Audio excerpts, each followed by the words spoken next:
Ja, hallo Leute, willkommen bei Bushcraft and Nature. Heute geht es mal um eine Messervorstellung oder beziehungsweise Messertest. Und zwar habe ich eine E-Mail bekommen aus der Ukraine von der Firma Beavercraft. Und die haben mir angeboten, dass ich mir ein Bushcraft-Messer von ihrer Serie aussuchen kann und das testen kann und dazu ein Review machen. Ja, da habe ich natürlich nicht Nein gesagt, weil mal wieder was Neues ausprobieren ist ja auch nicht schlecht und ihr könnt auch daran teilhaben. Ja, ich habe mir ausgesucht das Beavercraft BSH 4 Dusk. Das ist das Messer hier und das stelle ich euch jetzt mal im Detail vor. Das Beavercraft BSH 4 Dusk wird hier in so einem Karton geliefert. Da drin enthalten ist das eigentliche Messer, ein Stück Paracord zum Binden eines Lanyards und eine Echtlederscheide. Ja, fangen wir mal mit dem Messer an. Es handelt sich bei dem Messer um eine Full-Tank-Konstruktion. Das heißt, der Klingenstahl geht durch den Griff und ist massiv. Am Ende haben wir hier eine Öse zum Anbinden des Lanyards. Ja, das Griffmaterial ist europäische Walnuss. Die ist verschraubt, das kann man also auch abnehmen. Ja, die Maße des Messers sind 250 mm Gesamtlänge. Die Klingenlänge beträgt 125 mm und die Grifflänge beträgt auch 125 mm, so dass das Messer schön austariert ist. Ja, die Klingenstärke beträgt hier 3,5 mm und die Klingenbreite sind 35 mm. Das Gewicht des Messers beträgt 250 Gramm. Ja, gefertigt ist das Messer aus 1066er Kohlenstoffstahl mit einer Härte von 58 bis 60 HRC. Dieser Stahl ist nicht rostfrei, aber schwarz beschichtet, was einen gewissen Rostschutz darstellt. Das Messer sollte aber nach Gebrauch immer wieder eingeölt werden, damit es keinen Flugrost ansetzt. Außerdem enthalten ist eine Lederscheide, die ist noch ganz neckisch. Die hat hier hinten einen integrierten Dengler, das heißt, ihr könnt die so am Gürtel tragen, oben, oder ihr zieht dieses Teil nach oben, dann habt ihr das frei und habt den Dengler gleich an der Lederscheide. Das finde ich sehr raffiniert. An der Klingenrückseite befindet sich hier auch nochmal eine Rivelung für den besseren Halt des Daumens beim Schnitzen.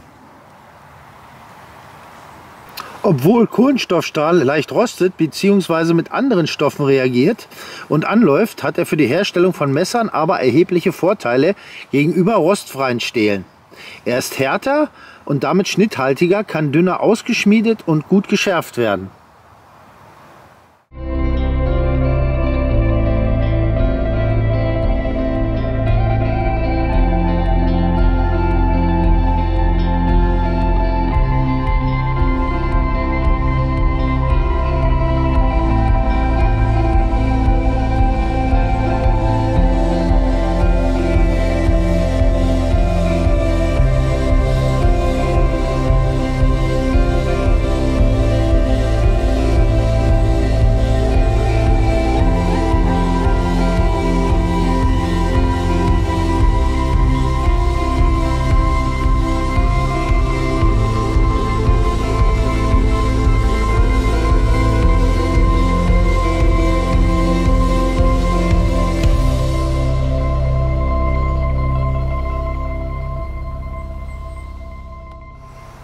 Ja, so viel zu den Details von dem Messer. Jetzt werde ich euch mal zeigen, wie sich das Messer trägt. Ich werde es einmal oben befestigen, ohne Dengler, und dann werde ich euch zeigen, wie sich es mit Dengler trägt. Okay, legen wir mal los. Ich fange mal mit der oberen Position an. Das ist zwar ein bisschen knibbelig hier mit meinem taktischen Gürtel. Der geht sehr schwer, weil er eine dicke Schlaufe hat vorne. Sehr schwer durch die Ösen von der Hose. Aber das geht schon. So. Okay, das Messer hängt. Ich komme mal näher. So sieht das aus.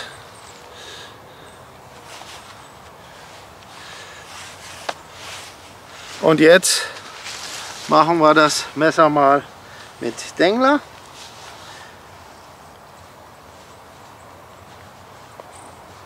Ganz schönes Gefummel. Zum Glück ist nicht so kalt. So, den ziehen wir dann einfach hier raus. Dann hängt das so. Dann gehen wir hier rüber. Durch die Hose. So. Okay. So, wie ihr seht, hängt das Messer jetzt tiefer. Das ist eigentlich meine bevorzugte Trageart. Ja, und dann kann man das hier praktisch mit dem Clip entriegeln und rausnehmen.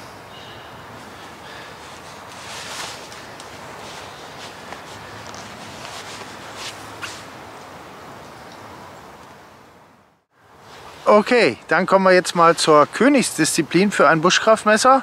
Ich werde jetzt mal mit dem Messer batonen und dann schauen wir mal zusammen, wie sich das so macht. So, dann schauen wir mal. Okay.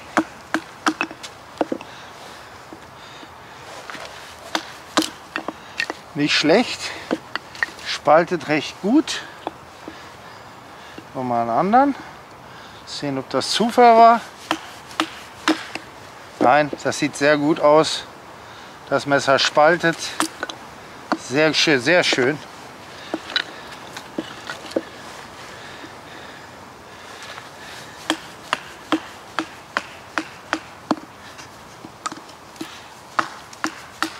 Das war jetzt mal ein bisschen härter. Das war jetzt mal mit Astloch.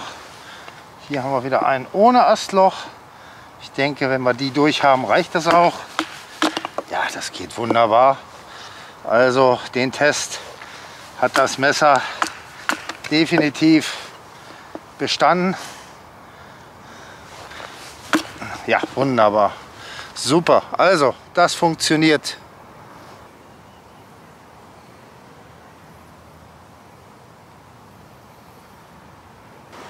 Ja, das hat doch wunderbar funktioniert mit dem Batonieren. Das ist mit dem Messer also gar kein Problem. Ich will noch dazu sagen, ich habe extra nicht solch dicke Hölzer gespaltet, weil da nimmt man normalerweise eine Axt zu und prügelt nicht sinnlos auf dem Messer drumherum. So eine Tests sind für mich nicht aussagekräftig, die sind einfach nur dumm.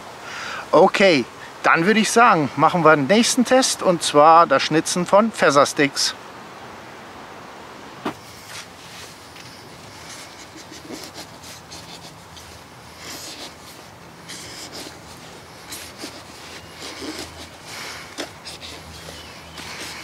Ja, jetzt überall Astlöcher. Ist jetzt nicht so optimal das Stück, aber das Holz ist auch nass. Es hat hier lange geregnet. Oh, das ist ja richtiger Kienspan hier, sehe ich gerade. Aber das Messer schneidet schon richtig schön ins Holz. Seht ihr das?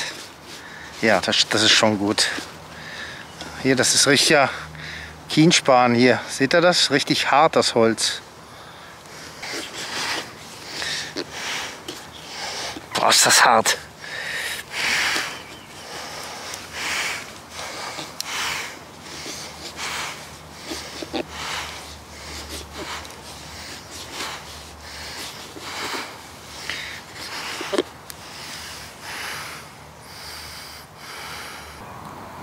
Das Holzstück war jetzt nicht ganz so optimal, aber ihr seht da die feinen Späne und ein bisschen steht das Holz auch ab, ist halt sehr nass. Ja, aber wie ihr seht, es funktioniert. Zum Schnitzen hat es hier hinten noch eine Rille für den Daumen, da kann man schön auflegen. Wie ihr seht, ich kann hier auch ganz fein schneiden. Also das Messer ist schön scharf. Schöne Späne machen. Also das ist wunderbar. Gut, dann kommen wir zum nächsten Test, und zwar Feuer machen mit dem Feuerstahl. Dazu hat es bei dem BSH 4 Dusk hier eine scharfe Kante. Die liegt mir persönlich aber zu dicht am Griff. Und laut der Herstellerbeschreibung soll man das hier am Klingenrücken auch machen können. Aber ich muss sagen, ich finde, es ist nicht sehr scharf geschliffen. Das müsste man wahrscheinlich nachschleifen. Und hier auf dem Gerivelten für den Daumen möchte ich es eigentlich nicht so gerne benutzen, weil da mache ich mir dann Rillen in meinen Feuerstab hier.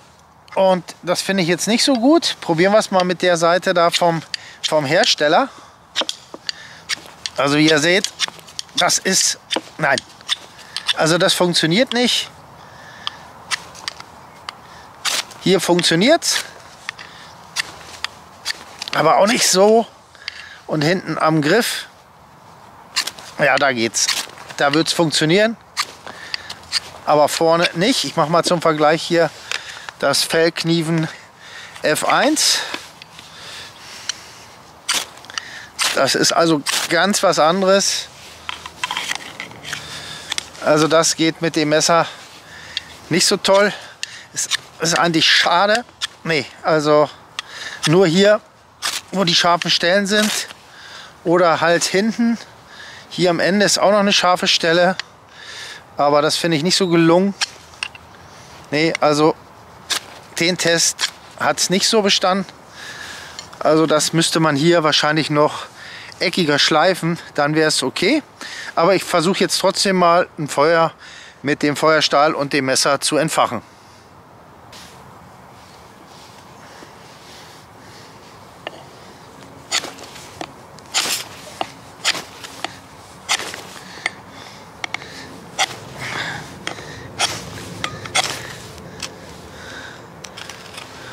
Ja, also wie ihr seht, es ist sehr, sehr schwierig. Also es geht, aber einfach ist was anderes.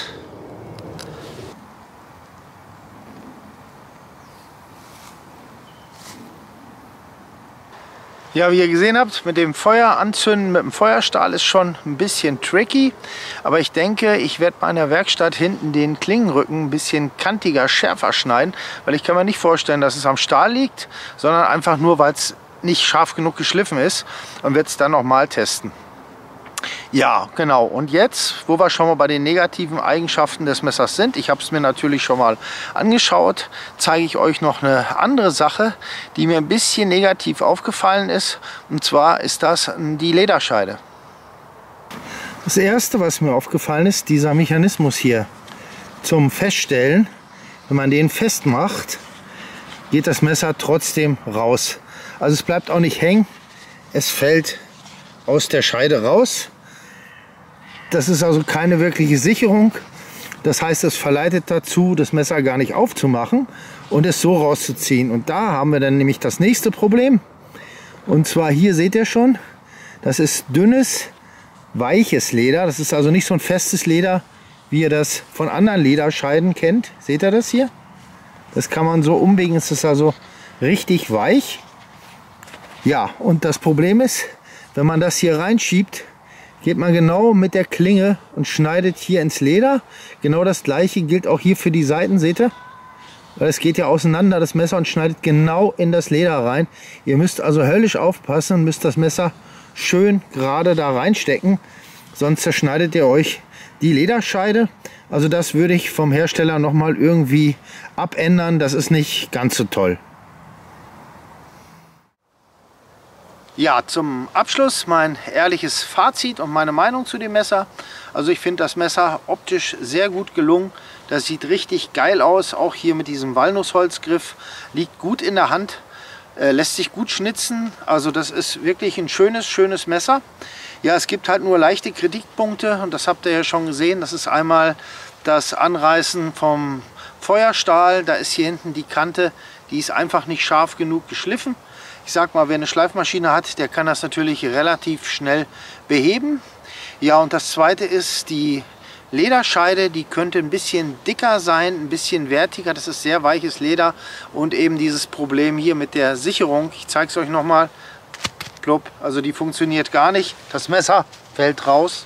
Ja, und das andere ist halt auch gerade, wenn ihr habt es ja so in der Hand, wenn ihr es so in die Scheide stecken wollt, wenn ihr das nicht aufhabt, ihr schneidet euch da genau das Leder durch. Also das ist noch verbesserungswürdig. Allerdings muss man jetzt aber auch mal ganz ehrlich sagen, für einen Preis von rund $50 ist es das perfekte Einsteigermesser. Da gibt es nichts zu sagen. Das ist wertig verarbeitet. Es ist sehr schön. Also da kann man nicht meckern. Ja, das war das Fazit zu dem Beavercraft BSH 4 Dust. Ja, ich hoffe, euch hat das Video wie immer gefallen. Macht's gut. Bis zum nächsten Mal, euer Detlef. Ciao, tschüss.